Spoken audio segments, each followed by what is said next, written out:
warahmatullahi wabarakatuh.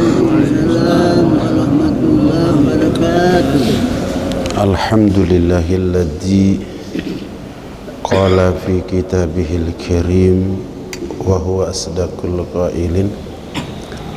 A'udzu billahi samiil alim minasy syaithanir rajim. Wa ma arsalnaka illa kafatan linnas al-ayah.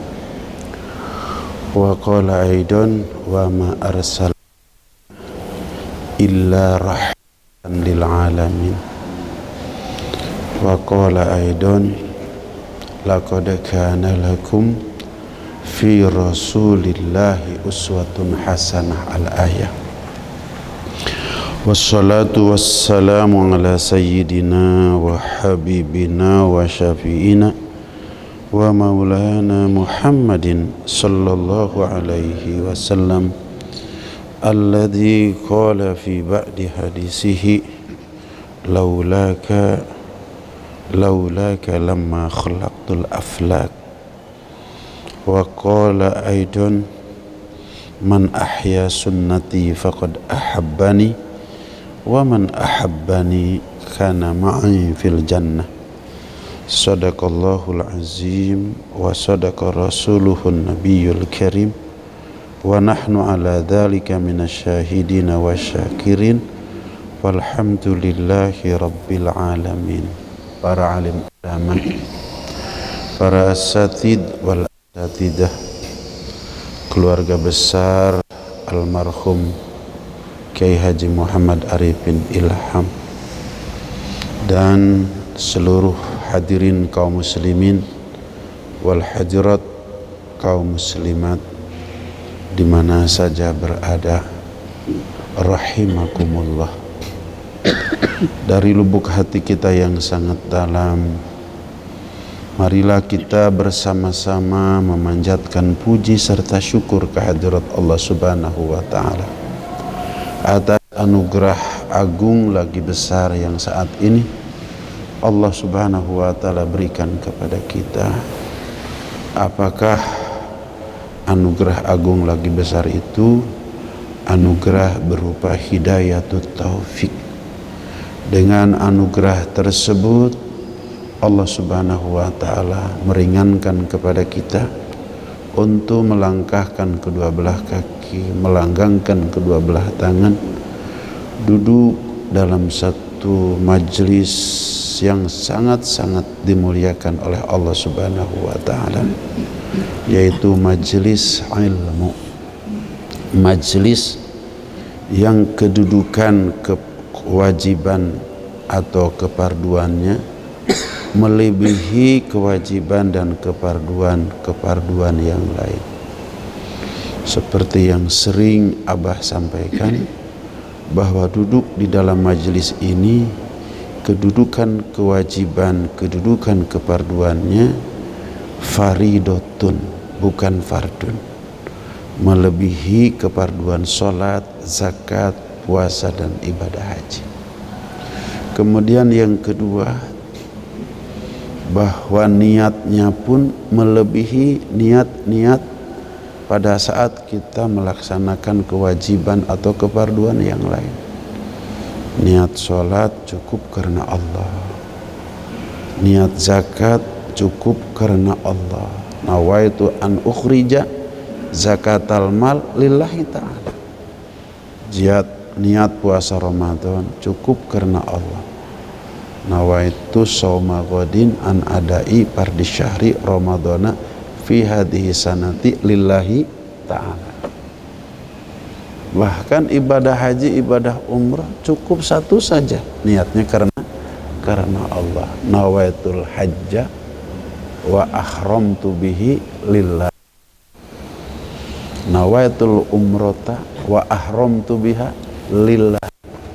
Tapi ketika niat ini tidak cukup lillahi ta'ala. Tapi niat tolab ilmu itu ada 4. Ada berapa? Ada 4. Yang pertama karena Allah. Yang kedua niat mengusir kebodohan. Yang ketiga niat untuk mengamalkan. Yang keempat, niat untuk mendakwahkan. Seseorang belum dikatakan tolabul ilmi kalau belum terkumpul keempat niat itu.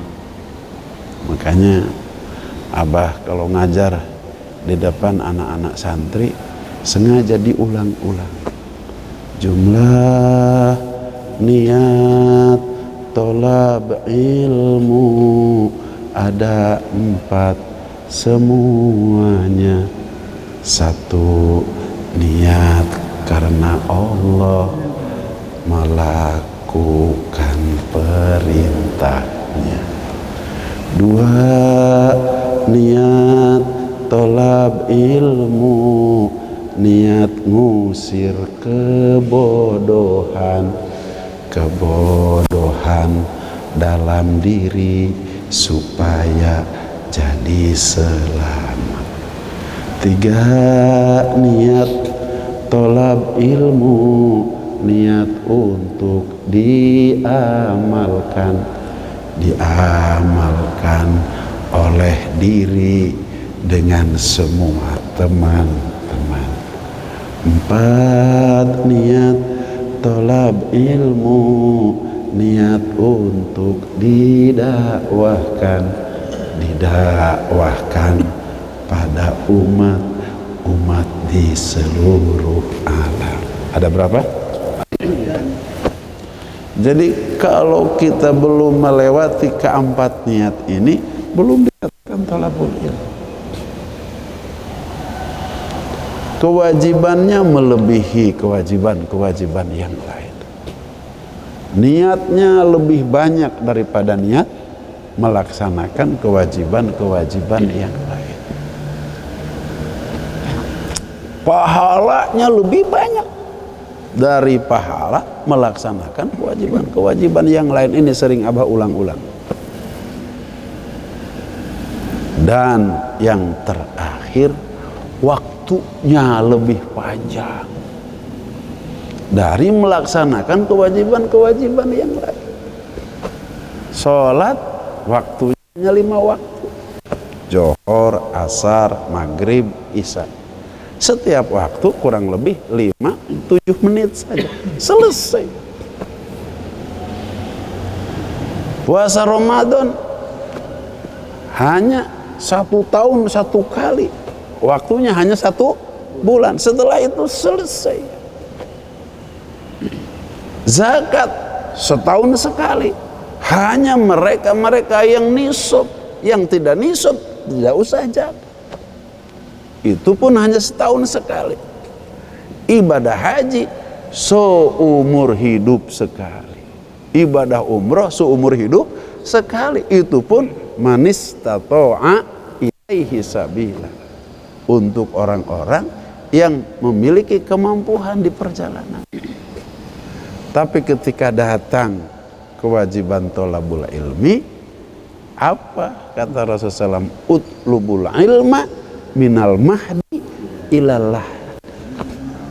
Cari oleh kamu ilmu minal mahdi, bukan sejak kamu usia perempuan 9 tahun, bukan sejak kamu laki-laki usia 15 tahun, tapi minal mahdi, sejak kamu turun dari buayan.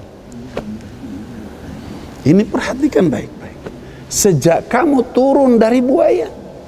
Turun dari buayan dulu berapa tahun? Usia belum 9 tahun buat perempuan, belum 15 tahun buat laki-laki. Pada saat itu datang kewajiban tolabul ilmi. Sampai kapan? Ilallah nih. Sampai masuk ke lubang lahat. Jadi manusia pas turun dari buayan, ruh dikandung badan, detak jantung berdenyut dalam badan. Sampai kapan? Sampai masuk ke lubang lahat, baru berhenti tolabul ilmi. Oleh karenanya tidak ada libur. Anak santri boleh libur, pulang ke rumah, belajar di pondok pesantren selesai, tapi di rumah ya wajib terus belajar, karena kewajiban tolabul ilmu selagi hayat di kandung badan terus berada di pundak, di punggung kita. Begitu. Tidak ada batasan untuk mencari ilmu setelah diwisuda, nggak ada. Itu mah urusan perguruan tinggi, itu mah urusan lembaga. Tapi urusan Allah dengan kita, kewajiban thalabul ilmi, sejak kalian turun dari buayan belum masuk ke lubang lahat, itu kewajiban kalian untuk thalabul ilmi.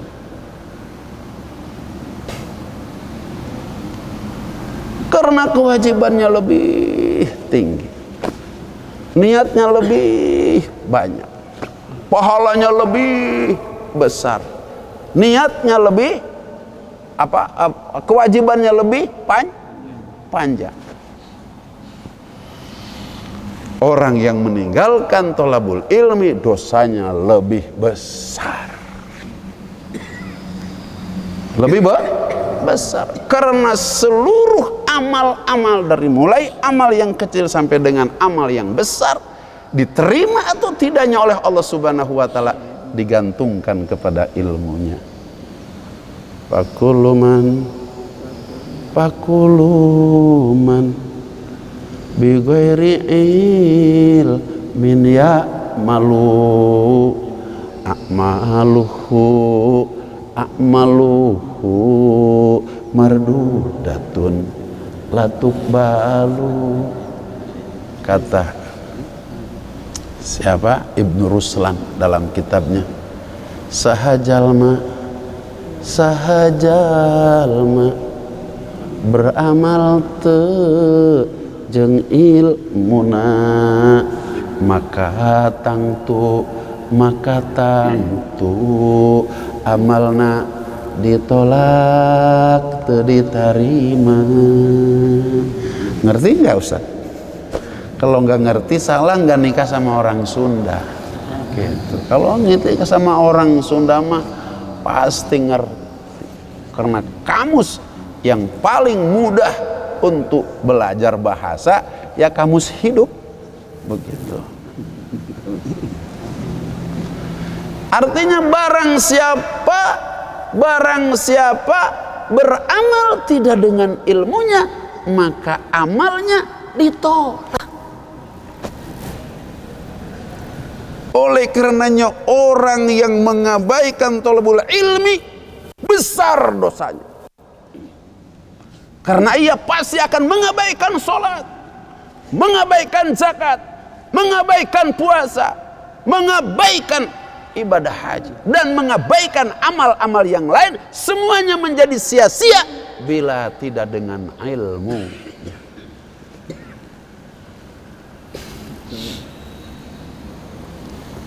Kemudian dari sekian ilmu yang diwajibkan oleh Allah Subhanahu wa taala, yang pertama kali harus dipelajari sebelum ilmu-ilmu yang lain adalah ilmu ma'rifat. Masih Ibnu Ruslan menyampaikan dalam kitabnya, awalu wajibin alal insani ma'rifatul ilahi bi istiqoni. Awalu wajibin, yang pertama diwajibkan, alal insani, kepada seluruh umat manusia, ma'rifatul ilahi, ma'rifat kepada Allah. Apa itu makrifat? Berdasarkan kitab tauhid yang disusun oleh Kiai Haji Khair Afandi di Tasikmalaya, dan Abah mendapatkan ijazah tentang ilmu makrifat yang pertama kali harus kita pelajari, maka beliau menyampaikan makrifat itu adalah idrakun zazim bihaisu layaqo ma'ahu taraddudu muwafiqun lil waqi'i nasyi'un andalilin ma'al iddi'ani wal qabul. Tarifnya saja sudah susah, apalagi isinya, apalagi ma'rifat. Idrakun jajibun, pengetahuan yang jajim, yang betul-betul pengetahuan itu tidak mendatangkan keraguan, bihaitsu la yaqa'u taraddudu, yakin seyakin-yakinnya dengan pengetahuan yang ia dapatkan.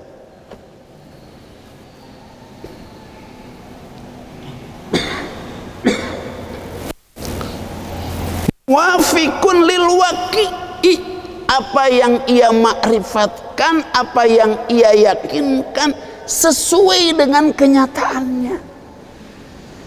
Karena ada sebuah keyakinan yang tidak sesuai dengan kenyataan, seperti yakinnya orang Yahudi dan yakinnya orang Nasrani. Ini tidak sesuai dengan kenyataan yang sesungguhnya. Yang harus kita yakini Allah Subhanahu wa ta'ala, yang berbeda dengan makhluknya. Apakah zatnya, apakah sifatnya, apakah af'alnya. Orang Nasrani meyakini bahwa Isa itu adalah anak Allah. Bahkan lebih jauh daripada itu, ada Allah Bapa, ada Allah apa lagi? Ibu, ada Allah anak. Kalau Allah ada bapaknya, ada ibunya, ada anaknya, ini penghinaan besar. Karena yang beranak itu hanya makhluk. Kalau makhluknya kiai, tapi kalau makhluknya tikus, yang beranak tikus. Bahaya ini keyakinan. Tidak muwafiqun lil waqi'i. Yang kita makrifati, yang kita yakini tidak sesuai dengan kenyataannya. Yang harus kita yakini adalah yang lam yalid wa lam yulad wa lam yakul lahu kufuwan ahad.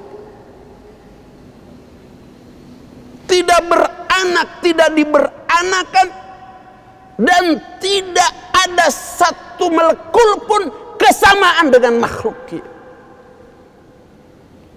Wahidun fil zat, wahidun fil sifat, wahidun fil af'al.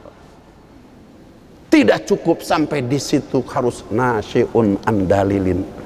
Ada legalitas ayat Allah Subhanahu wa ta'ala yang menyatakan bahwa Allah Subhanahu wa ta'ala wahidun fil zat, wahidun fil sifat, wahidun fil af'al. Laisa kamislihi syai'un. Tidak ada yang menyerupai kepada Allah Subhanahu wa ta'ala syai'un, walaupun sebesar biji zarrah, walaupun sebesar molekul, walaupun sebesar atom. Allah bersih dari persamaan dengan makhluknya. Allah zatnya berdiri sendiri, Allah sifatnya berdiri sendiri, Allah af'alnya berdiri sendiri. Tidak ada yang sama sifat-sifat makhluk dengan sifat Allah. Tidak ada yang sama zat makhluk dengan zat Allah. Tidak ada yang sama af'al makhluk dengan af'al Allah. Justru seluruh makhluk adalah af'al Allah. La ilaha illallah. Kemudian tidak cukup sampai kita pengetahuan yang sangat dalam sehingga tidak ada keraguan. Setelah tidak ada keraguan sesuai dengan yang sesungguhnya dari apa yang kita yakini dan apa yang kita makrifati, kemudian datang daripada dalilnya, akan tetapi tidak sah kalau kita belum sampai kepada tasdik yang disebut dengan ma'al iddi'ani wal qabul. Kita harus mengakui Rabb bahwa Allah adalah Rabbun Nas, bahwa Allah Subhanahu wa ta'ala Rabbul Alamin. Kemudian kita harus menerima bahwa Allah sebagai Rabb kita, bukan sebagai pengakuan hanya Rabb itu adalah Rabbun Nas, Rabbul Alamin, akan tetapi harus Rabbi,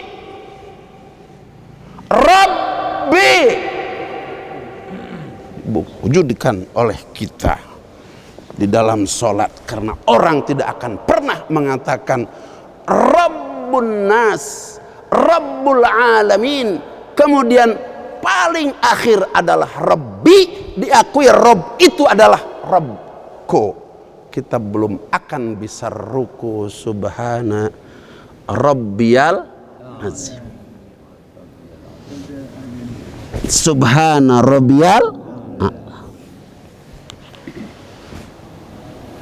Dari Rabbun Nas, Rabbul Alamin, baru Rabbi. Rabbun Nas, Rabbul Alamin, baru menerima, baru mengakui, belum menerima. Tapi kalau sudah menerima, Rabbi, Allahu Rabbi, Allah Rabbun Nas, betul Rabbnya seluruh umat manusia. Karena makna Rabb itu ada 4 Rabb. Yang pertama adalah Al-Khaliq, Rabb yang kedua adalah As-Sahib, Rabb yang ketiga adalah Al-Malik, Rabb yang keempat adalah Al-Hafiz. Tidak ada Rabb yang kelima, yang keenam, hanya 4. Oleh karenanya kita kalau menemukan Rabb dalam Al-Quran, pastikan maknanya Al-Khaliq, As-Sahib, Al-Malik, Al-Hafiz. Al-Khaliq artinya bahwa Rabb itu pencipta. As-Sahib bahwa Rabb itu adalah pemilik. Al-Malik bahwa Rabb itu adalah raja. Yang keempat, Rabb itu adalah Al-Hafiz, pemelihara, pencipta, pemilik, raja, dan pemelihara apa? Al-alamina, seluruh alam. Imam Duhak mengatakan ada 18.000 alam yang diciptakan oleh Allah, yang dimiliki oleh Allah, yang dirajai oleh Allah, yang dipelihara oleh Allah. Semua orang-orang kafir mengakui bahwa Rabb itu adalah Rabbun Nas, Rabb itu adalah Rabbul Alamin, tapi tidak semua mengakui Rabbi, karena tidak semuanya ruku dan sujud kepada Allah Subhanahu wa Ta'ala. Yang ruku dan sujud kepada Allah, dia menerima setelah mengakui Rabbi, bahwa Rabb itu setelah ia tahu Rabbun Nas, Rabbul Alamin, dia adalah Rabbi, Rabbku. Ketika kita mengakui, menerima sebagai Rabbku, bukan sekedar mengakui, maka besok di akhirat ketika ditanya man Rabbuka, kita dapat menjawab Allahu Rabbi. Man Rabb, Allahu, ini makrifat. Kalau belum makrifat, belum pernah akan bisa menjawab. Jadi patokan makrifat itu idrakun jazimun bihaitsu la yaqa'u ma'ahu taraddudu muwafiqun lil waqi'i nasyi'un an dalilin ma'al iddiani wal qabuli. Kalau belum melewati makrifat yang semacam ini, kita belum menjadi orang yang memiliki yakin iman kepada Allah Subhanahu wa Ta'ala. Dari sononya wayajibu alal mukallafi ayyak takida wa ayyak rifa bi annallaha wujudun. Wajib kepada mukallaf. Mukallaf itu yang pertama al-islamu, orang Islam. Ini Islam? Yang kedua al-balig, sampai usia perempuan 15, laki-laki 15 tahun, perempuan 9 tahun. Yang ketiga al-aqlu, punya akal yang sehat. Kemudian yang keempat, datang kepada mereka ar-risalah, risalatut tauhid datang. Kapan pagi ini risalatut tauhid datang kepada? Ini risalatut tauhid, namanya risalatut tauhid, bukan risalatul ibadah. Ini risalatut tauhid, yang semua ibadah akan diwadahi dengan tauhid ini. Kan kalau tidak ada tauhid, haba amansur, amal ibadah apapun namanya, kalau tauhidnya tidak ada, maka itu amal ditolak oleh Allah Subhanahu wa taala. Inilah yang menjadikan di mana pelajaran tauhid yang paling pertama sekali harus kita pelajari, dan Rasulullah Shallallahu Alaihi Wasallam mendapatkan pelajaran tauhid makrifat daripada Allah Subhanahu wa taala sebelum belajar yang lain. Waktunya 13 tahun.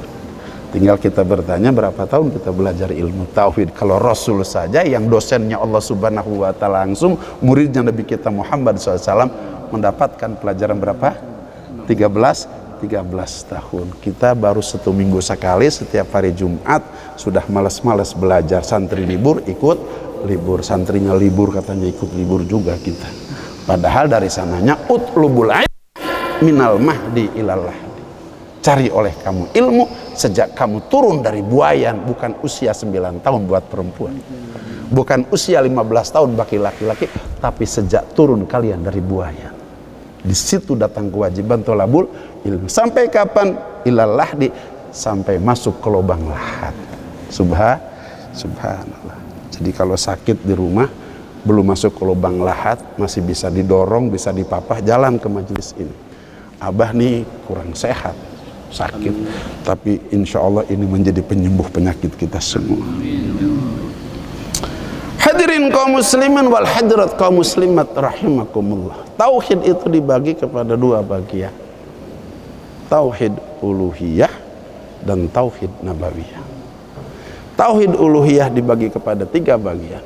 Yang pertama yang wajib pada Allah, yang kedua yang mustahil pada Allah, yang ketiga yang jaiz pada Allah. Tauhid nabawiyah juga dibagi kepada 3 bagian. Yang wajib pada Rasul, yang mustahil pada Rasul, yang jaiz pada Rasul. Yang wajib pada Allah ada 20, yang mustahil pada Allah ada 20, yang jaiz pada Allah ada 1. 20 tambah 20 tambah 1, 41. Yang wajib pada Rasul ada 4, yang mustahil pada Rasul ada 4, yang jaiz pada Rasul ada 1. 4 tambah 4 tambah 1 menjadi 9. 41 tambah 9 menjadi 50. Ini yang oleh kata ulama tauhid disebutnya aqaidul khamsin, akidah yang 50. Kalau umat manusia belum meyakini, memakrifati ke-50 aqaid khamsin ini, maka dia tidak akan mendapatkan iman yang sempurna. Kalau belum mendapatkan iman yang sempurna, belum selamat akidahnya, belum selamat tauhidnya, belum selamat makrifatnya. Kalau belum selamat makrifatnya, belum selamat yakinnya, belum selamat akidahnya, belum selamat untuk masuk ke dalam surga. Oleh karenanya pelajaran tauhid pada pagi hari ini menjadi lebih penting dibandingkan dengan pelajaran-pelajaran yang lain. Pelajaran-pelajaran yang lain penting, tapi pelajaran tauhid lebih penting. Orang belajar sholat sehingga bisa sholat, orang belajar zakat sehingga bisa zakat, orang belajar puasa Ramadan sehingga bisa puasa Ramadan, orang belajar haji sehingga ia bisa ibadah haji. Tapi tidak belajar tauhid, maka ia tidak akan pernah masuk surga.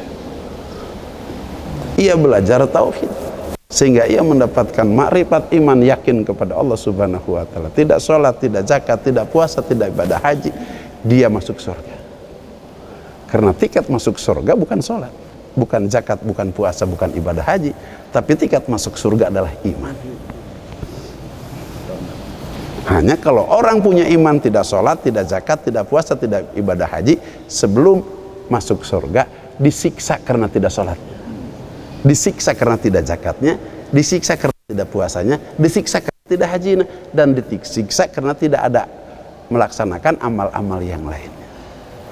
Tapi habis siksaan karena meninggalkan sholat, zakat, puasa, ibadah haji dan lain-lain, kemudian ia akan dimasukkan oleh Allah dalam surga karena iman dan ma'rifatnya kepada Allah Subhanahu wa ta'ala. Subhanallah. Tapi kita yang duduk di sini tidak mau begitu masuk surga mampir dulu ke dalam api neraka. Oleh karenanya ma'rifat, iman, yakin kita sempurnakan, kita kokohkan, ibadah kita sempurnakan. Yadkhulunal jannata bighairi hisab, akan masuk ke dalam surga dengan tanpa hisab. Insya Allah. Kemudian bagaimana untuk mewujudkan yakin kita kepada Allah Subhanahu wa ta'ala, kemudian sehingga kita dapat mengamalkan sesuai dengan perintah Allah Subhanahu wa ta'ala dalam rangka keselamatan kita di dunia, keselamatan kita di akhirat. Maka itu diwujudkan dalam tauhid nabawiyah, diwujudkan dalam tauhid nabawiyah. Allah Subhanahu wa ta'ala memilih hamba-hamba kekasihnya 124.000 nabi dan rasul. 124.000 nabi dan rasul masih dipilih lagi menjadi 313. Dari 313 dipilih lagi menjadi 25. Dari 25 dipilih lagi menjadi 5 yang namanya ulul azmi. Dari 5 dipilih lagi menjadi 1, baginda Nabi besar Muhammad sallallahu alaihi wasallam. Kenapa dipilih menjadi 1? Karena seluruh kebaikan-kebaikan para nabi, para rasul, dari jumlah 124.000 para nabi dan para rasul ada pada pribadi Rasulullah sallallahu alaihi wasallam. Jadi kita tidak usah mencontoh nabi-nabi yang lain, tidak usah mencontoh rasul-rasul yang lain. Semua kebaikan yang ada pada nabi, yang ada pada rasul, tertumpu ada pada pribadi baginda besar Muhammad sallallahu alaihi wasallam. Makanya Allah Subhanahu wa ta'ala berfirman dalam Al-Qur'an, laqad kana lakum fi rasulillahi uswatun hasanah. La-nya sumpah, qadnya tahqiq. Aku bersumpah kata Allah, qad benar-benar, kana telah ada, lakum buat kamu sekalian, fi rasulillahi dalam diri Rasulullah SAW, uswatun hasan, contoh yang baik. Uswah itu bisa dibaca uswatun, bisa dibaca iswatun. Jadi kalau ada orang yang mau qiraat laqad kana lakum fi rasulillahi uswatun hasanah, boleh. Laqad kana lakum fi rasulillahi iswatun hasanah, boleh. Kemudian kenapa ilmu nahwu mengatur ada qiraat, ada bacaan, boleh uswatun, boleh iswatun. Ada maksud enggak? Pasti ada maksud. Masa didomahin tidak ada maksud, dikasrohin tidak ada maksud? Ada maksud. Kenapa bisa dibaca uswatun? Kenapa bisa dibaca iswatun? Uswatun itu domah. Domah itu yang tinggi-tinggi. Iswatun itu kasroh. Kasroh itu yang bawah-bawah. Begitu. Artinya apa yang ada pada pribadi Rasulullah Sallallahu Alaihi Wasallam dari mulai yang kecil-kecil sampai dengan yang besar-besar adalah uswah hasanah, contoh yang baik. Dari mulai memakai jam tangan sebelah kanan, dari mulai memasukkan baju sebelah kanan, dari mulai melangkahkan kaki kalau mau berangkat sebelah kanan, dari mulai melangkahkan kaki ke WC sebelah kiri, dari mulai mengeluarkan kaki dari WC sebelah kanan, dari mulai kita tidak boleh kencing menghadap kiblat atau membelakangi kiblat, Dari mulai cara kencing kita harus bagaimana cara Rasulullah Shallallahu Alaihi Wasallam, tidak boleh berdiri, tidak boleh menghadap kiblat, tidak boleh membalang kiblat, tapi harus jongkok. Jongkoknya pun ada cara, tangannya dimasukin ke sini, dipegang ininya. Baru setelah itu harus supaya keluar. Setelah juga masih belum cukup, harus diurut-urut, karena tidak sedikit orang yang disiksa dalam kubur karena tidak bersih istinja. Dari mulai makan, minum, kemudian tidur, kemudian bangun tidur. Bangun tidur membaca alhamdulillahilladzi ahyana ba'da ma amatana wa ilaihi nusur. Tidak cukup seperti itu, harus diusap dengan punggung tangan. Karena Rasul mengusap dengan punggung tangan. Dan tidak cukup setelah mengusap dengan punggung tangan kemudian kita tiduran lagi. Tidak boleh, karena Rasul harus beri dan membuang ikatan yang kedua dengan berwudu. Kemudian tidak cukup dengan berwudu, harus sholat 2 rakaat. Apakah sholat syukur wudu atau sholat hajat atau sholat mutlak yang lainnya? Karena sholat 2 rakaat syukur atau yang lain-lainnya, sholat mutlak sunnah lain-lainnya, itu akan menghilangkan ikatan mata yang ketiga. Baru setelah 2 rakaat sholat sunat selesai, itu ikatan hilang semua, sehingga kita menjadi segar bugar. Dari mulai pakai imamah begitu, itu juga yang kecil-kecil. Karena Rasul pernah bersabda dalam salah satu hadisnya, ta'ammamu fa innal malaikata yata'ammamu wa inna syaitana la yata'ammamu. Bersorbanlah kalian karena malaikat itu adalah bersorban, akan tetapi setan tidak bersorban. Jadi yang bersorban adalah malaikat, yang tidak bersorban kata bapak-bapak, bukan kata apa. Jadi alhamdulillah nih sudah pada kesorbannya besok-besok. Dan hebatnya segala sesuatu yang disandarkan kepada perbuatan Rasulullah SAW. Rokatani bi imamatin khairan min sab'ina rokatan bi ghairi imamat. 2 rakaat dengan memakai imamah lebih besar pahalanya 70 rakaat. 70 rakaat.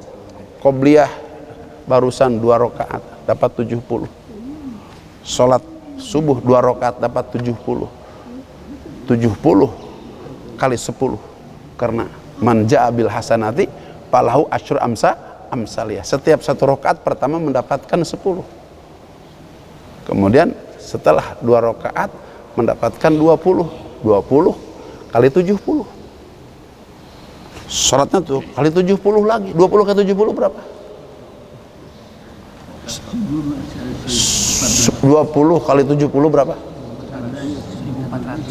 1.400. Baru ini yang barusan aja nih, belum tahajudnya nanti malam. Tadi malam.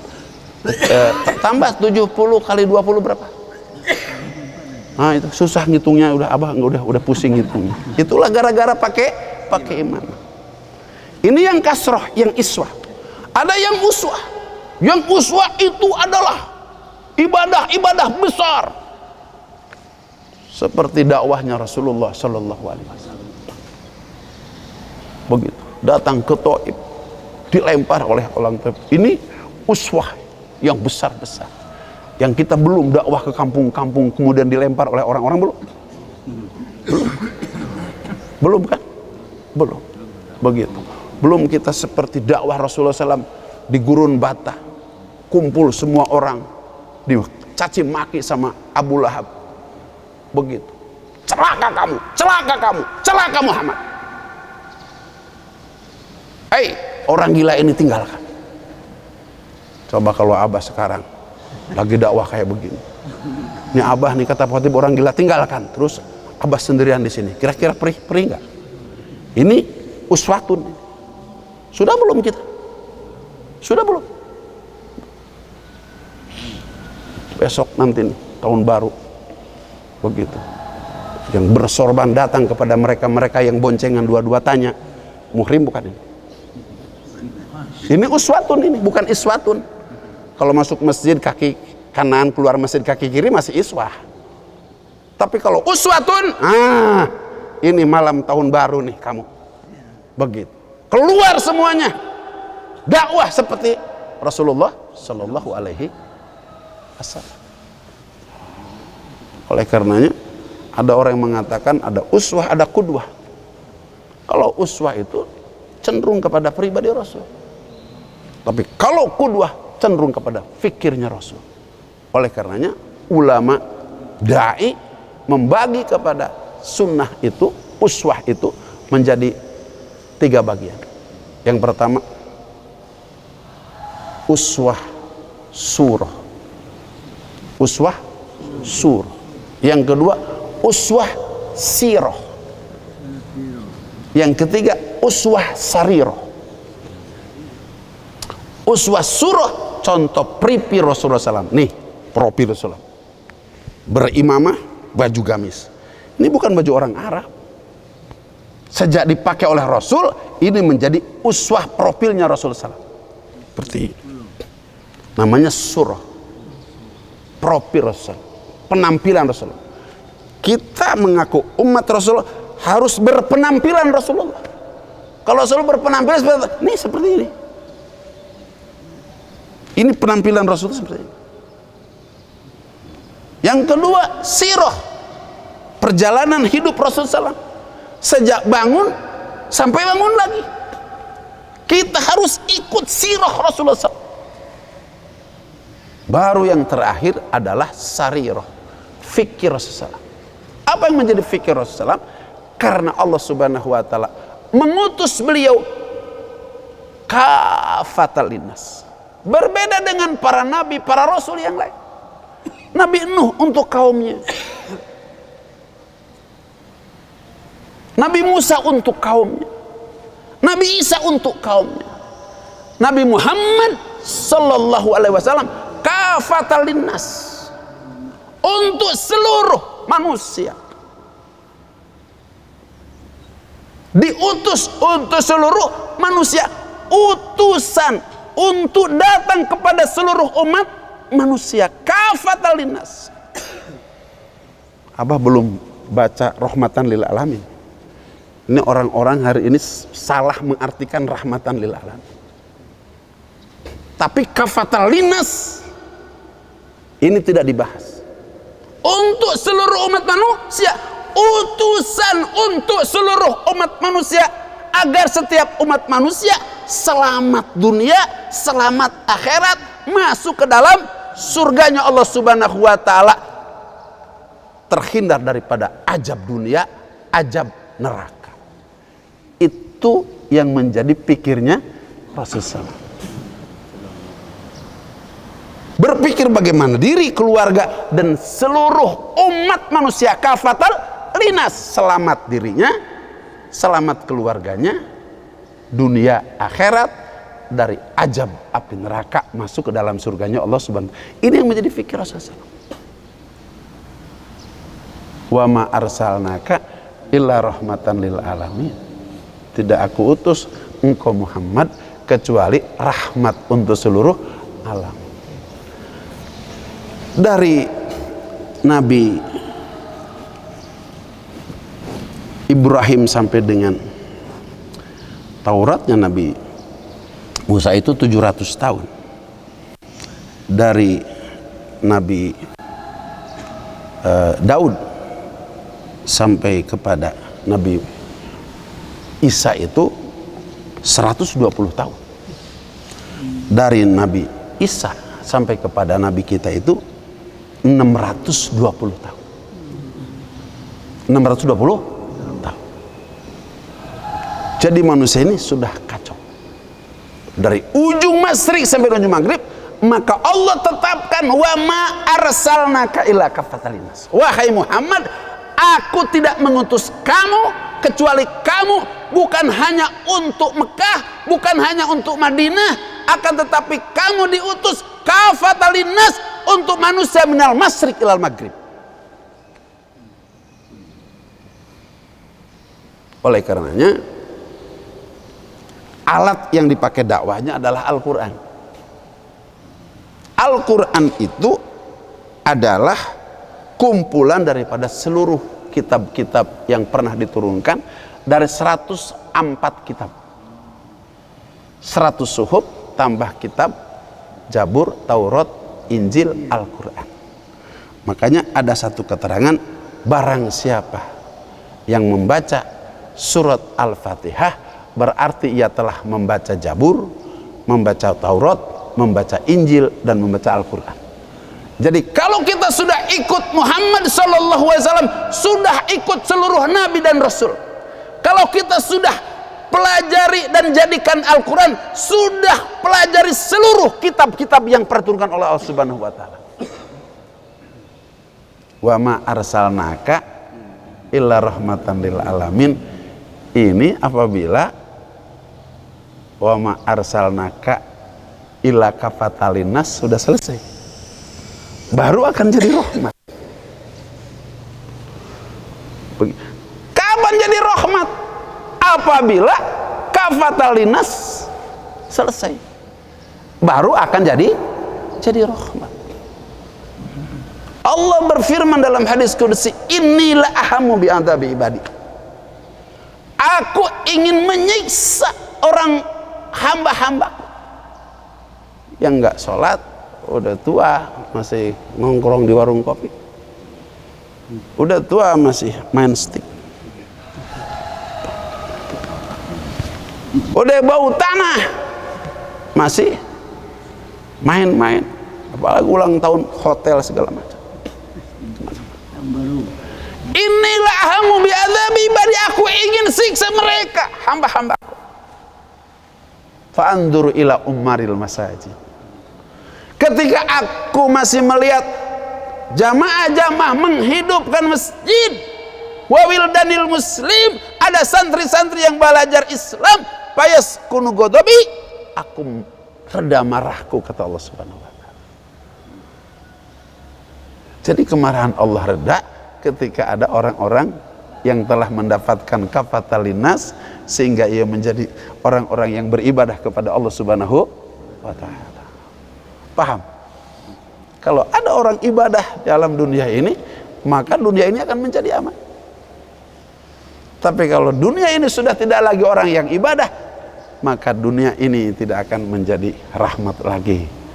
Begitu, jangankan manusia, binatang, malaikat saja semuanya akan dihabisi oleh Allah Subhanahu wa Ta'ala. Karena di alam dunia sudah tidak lagi yang bersahadat, sudah tidak lagi yang mengucapkan la ilaha, tidak ada lagi orang-orang yang menghidupkan ajaran agama Allah Subhanahu wa Ta'ala. Sehingga alam ini akan dihancurkan sehancur-hancurnya oleh Allah Subhanahu wa Ta'ala. Naudzubillah, summa naudzubillah min dzalik. Mudah-mudahan kita tidak berada pada saat itu, karena kalau kita berada pada saat itu berarti kita menjadi orang yang tidak mengucapkan la ilaha illallah. Karena kalau sudah tidak ada orang mengucapkan la ilaha illallah, maka alam dunia ini dihancurkan sehancur-hancurnya oleh Allah Subhanahu wa Ta'ala. Sehingga tidak lagi menjadi rahmat. Karena yang mendatangkan rahmat itu ibadahnya seseorang, zikirnya seseorang. Jadi di Sentul ini, kalau tidak ada zikro, kalau tidak ada Andalusia, kalau tidak ada Jabal Nur, kalau tidak ada Al-Munawwaroh, selesai. Kirim banjir. Karena Allah bisa ngirim banjir ke atas gunung. Dulu zaman Nabi Nuh emang gunung Himalaya nggak ketutup. Bahkan Siti istrinya Nabi Nuh, saya mau naik ke atas gunung. Kalau kalian naik perahu aja. Kan hebatan gunung, tinggian gunung dengan perahu mah di bawah, gunung mah di atas. Begitu. Tidak dipikir bahwa Allah punya kemampuan untuk menutup gunung dengan air, mati semua. Begitu. Yang selamat hanya orang yang beriman. Makanya Rasulullah bersabda dalam salah satu hadisnya, masjid bagi umat akhir zaman adalah perahu keselamatan seperti umat Nabi Nuh alaihissalam. Kalau umat Nabi Nuh tidak naik perahu, kira-kira celaka, binasa. Kalau umat hari ini tidak menjadikan masjid sebagai perahu keselamatannya, binasa dan celaka seperti kaum Nabi Nuh zaman dulu. Mudah-mudahan kita istiqomah di Majlis Ajigroh ini, insyaallah. Abah masih menyampaikan prolog tentang bagaimana kita harus meyakini bahwa Nabi Muhammad SAW adalah sebagai panutan kita, uswah kita, kudwah kita, sehingga surah kita, sirah kita, sariroh kita harus surah Rasul, sirah Rasul, kemudian sariroh Rasul harus menjadi surah kita, sirah kita, dan sariroh kita. Profil Rasul harus menjadi profil kita. Kemudian perjalanan hidup Rasul harus menjadi perjalanan hidup kita. Pikir Rasul harus menjadi pikir kita. Ini yang ada dalam laqad kana lakum fi rasulillahi uswatun hasanah. Laqad kana lakum fi rasulillahi iswatun hasanah. Dari mulai yang sangat kecil sampai kepada yang sangat besar, itu harus menjadi acuan dalam hidup kita di alam dunia. Yang disebut dengan sunnah itu kan ada dua versi. Ada versi fikih. Kalau versi fikih, sunnah itu mayusabu ala fa'lihi wala yu'aqabu ala tarkihi. Yang mendapat pahala apabila dikerjakan, yang tidak mendapat siksa apabila ditinggalkan. Itu versi fikih. Tapi yang disebut dengan sunnah itu adalah ma'asnada ila Rasulillahi sallallahu alaihi wasallam kaulan, fi'lan, himmatan, au takriron. Apa yang disandarkan kepada baginda Rasulullah kaulan, daripada ucapannya. Jadi ucapan-ucapan kita harus seperti ucapan-ucapan Rasul. Fi'lan, perbuatan kita harus seperti perbuatan yang Rasulullah kita lakukan. Himmatan, cita-cita kita harus menjadi cita-cita Rasulullah SAW. Takriron, apa yang dibiarkan oleh kita seperti apa yang pernah dibiarkan oleh Rasulullah SAW. Kalau Rasul biarkan, kita biarkan. Rasul ucapkan, kita ucapkan. Kalau yang Rasul pakai, kita pakai. Baru namanya itu laqad kana lakum fi rasulillahi uswatun hasanah au iswatun hasanah. Masih belum selesai, Abah masih panjang ini. Karena masih ada fiha kutubun qayyimah. Begitu. Maka di dalam Al-Quran itu adalah kutubun qayyimah, ditulis sesuatu yang lurus, selurus-lurusnya, yang akan menghantarkan kita jalan sehingga sampai ke dalam surganya Allah Subhanahu wa Ta'ala. Karena waktu yang membatasi kita untuk prolog berikutnya tentang tauhid nabawiyah, masih insya Allah masih 2 pertemuan lagi, baru kita masuk kepada sifat-sifat yang wajib pada Rasul, sifat-sifat yang mustahil pada Rasul, dan sifat yang jaiz pada Rasul. Tapi sekarang masih insya Allah 2 pertemuan lagi untuk membuka tentang masuk kepada materi tauhid nabawiyah. Ini saja yang dapat disampaikan. Kurang lebihnya mohon maaf yang sebesar-besarnya. Semoga Allah Subhanahu wa Ta'ala menjadikan pelajaran kita pada pagi hari ini untuk lebih mengetahui kita kepada Rasulullah Sallallahu Alaihi Wasallam. Tak kenal maka tak sayang, untuk lebih cinta lagi kita kepada Rasulullah, dan berakhir bahwa hidup kita seperti apa yang pernah dilakukan oleh Rasulullah, baik surahnya, sirahnya, maupun sarirohnya. Surah, sirah, sariroh. Billahi taufiq wal hidayah. Wassalamualaikum warahmatullahi wabarakatuh.